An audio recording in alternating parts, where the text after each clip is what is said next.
Shavuotov. Shavuotov. Comment ça va, Rav? Baruch Hashem. Alors, Parashat Vayishlach. on est là pourquoi? Vayishlach On va voir un petit avec mot du le Ramban. Ramban.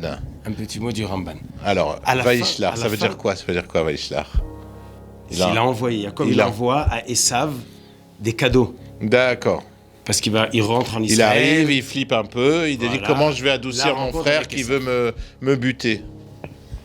Et la Torah nous raconte toute l'histoire qu'il est rentré en Israël, tout ce qui s'est passé. À la fin de la paracha, il y a un morceau qui nous parle de la famille de Séhir. Séhir, c'est là où Esav va aller habiter à C'est leur nom Séhir. de famille? C'est un royaume. Ok, les Séhiriens. Et là-bas, Esav, il va aller là-bas. C'est Et dans là-bas, quel coin, tu sais? C'est Jordanie. D'accord. Ou peut-être Arabie Saoudite. Ou alors peut-être c'est Syrie. Syrie, tu vois? Peut-être. Syrie. En tout cas, voilà le passage que nous raconte. Et Ouais. voilà les rois qui vont sortir de Édom. Avant qu'il y ait des rois chez les Juifs. Et il y a la liste des rois, il y en a 8, des rois de Esav, Descendant d'Esav. descendants d'Esav. Ok. Rachid nous dit, Mais comment c'est une prophétie? Dans la Oui. Torah, il y a des prophéties? pourquoi pas, Ok, très bien. on nous raconte ce qui va se passer. En tout cas, On a les noms? oui, Édom, il y a Béla, après il y a Yovav, après il y a Husham, après il y a Haddad, Hadad, c'est un Samla. roi? Samla, Shaoul, voilà. Shaoul? En tout cas, Shaoul. on nous amène ici la liste des rois. Il y a un qui s'appelle Shaoul. Oui. Ah bon? En tout cas, ces 8 rois, Ouais. peut-être c'est peut-être pas une prophétie, c'est ce qui s'est passé, Ok. ou peut-être quand la Torah elle l'écrit, c'est déjà été. Ouais. Mais en tout cas, il y a 8 rois. Il nous dit Rachid, tu sais pourquoi on nous raconte? Parce qu'il y en a 8 rois juifs qui étaient après. Et comme on sait que Esav et Yaakov, c'est comme une balançoire, quand lui il est en haut, lui il est en bas. Donc c'est pas possible qu'il y ait les 8 rois en même temps. D'accord. Après le passage nous continue, voici les aloufim de Esav. Alouf, c'est un commandant. Ouais. Et on a une liste de 10 aloufim. Sympa.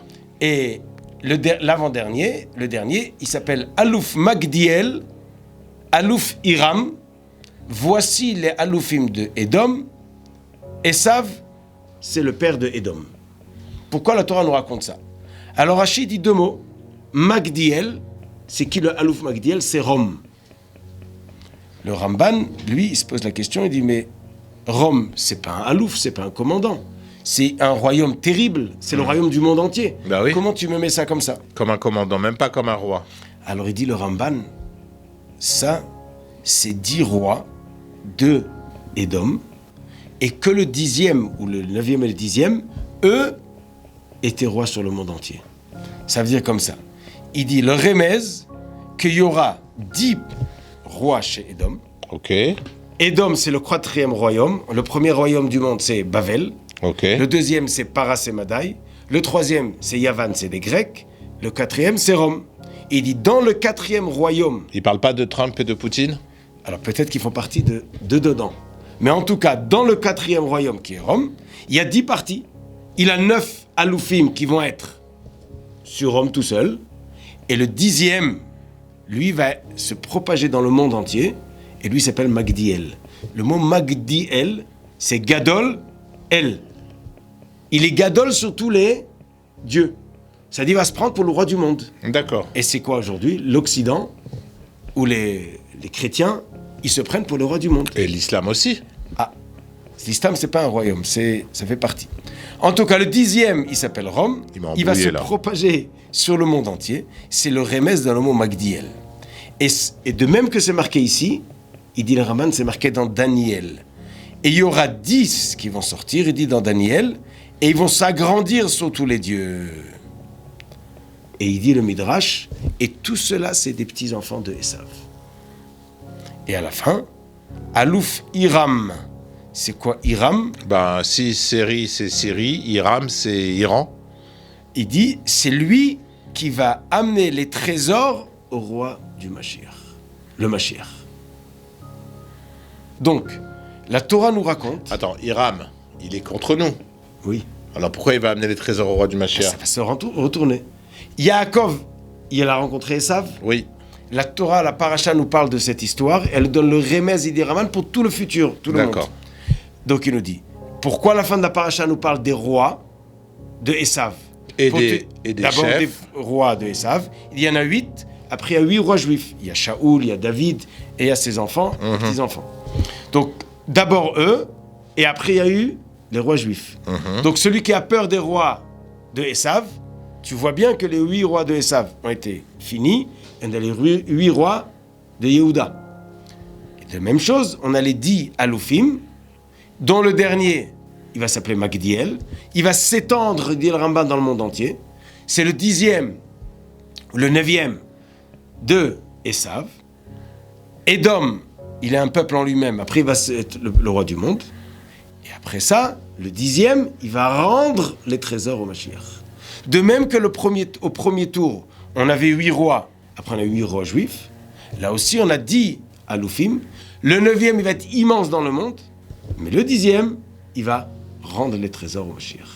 Donc la Torah nous raconte. C'est un remèze au futur. Au futur. Ok. Comme ça, le Ramban, il nous montre. En fait, c'est vrai, quand on voit la Torah qui pèse ses mots, quoi, chaque mot est pesé, on se dit pourquoi on a une liste de rois comme ça, de descendants de Esav, et une liste de Aloufim. Aloufim, c'est des commandants. De Esav. Donc c'est vrai qu'a priori. Donc en fait, c'est un remèze de ce qui va se passer à la fin. Et dans leur nom, on voit. Et on voit comment l'Occident il est devenu énorme. Rome qui s'est propagée dans le monde. Et de l'autre côté, le dernier, c'est Hiram. Et le Midrash dit, c'est lui qui va ramener les trésors au Melech HaMashiach. Non, écoute. Donc on a passé 99% de l'histoire, ou 3/4, ou je ne sais pas combien, mais en tout cas la majorité. Et on a vu comment tout s'est accompli le long de l'histoire. Et on voit que l'Iram, en ce moment, elle est en train de tourner aussi. Hein. Elle ne distribue pas encore ses trésors, mais... Oui, mais elle tourne. À l'intérieur du pays, ça tourne en tout cas, en espérant qu'ils vont réussir. Alors on espère que ça va tourner du bon sens. Voilà. Et que bientôt, oui. On voit la fin de l'histoire de Esav et Yaakov. Et la fin de l'histoire, on l'a dit tous les jours dans le Az-Yashir. On dit « Va'aya Hashem le Melech bayom hahu yeh Hashem echad u'shmo echad ». Amen. C'est quand est fini le royaume de Esav, exterminé, là, le royaume de Yaakov, exterminé ou retourné vers nous. La partie mauvaise à la poubelle. Voilà. Et il y a une partie des goïms, des peuples, ou pas des peuples, ou de leurs biens, ou de leur héritage, qui va revenir. Quand ils ont détruit le temple, ils ont pris l'héritage, ils vont devoir le rendre. Ok, bah super, voilà, c'était le Rambam. Le Ramban. Ramban. T'as vu, j'ai pas beaucoup parlé, hein, parce que je t'ai écouté. C'est bien. T'es content ? Ça dépend, il y en a qui aiment quand tu parles, il y en a qui aiment quand je parle. Ouais, mais là, on s'est tous dit, il faut pas qu'ils parlent, parce que sinon on va lâcher, on va pas comprendre. Alors j'ai dit, je les ai écoutés, ils m'ont dit, Fabrice, tais-toi, je me suis tu. Alors je te souhaite Shabbat Shalom. Shabbat Shalom la semaine prochaine avec Ramban et avec Parashat Shavua. Au revoir.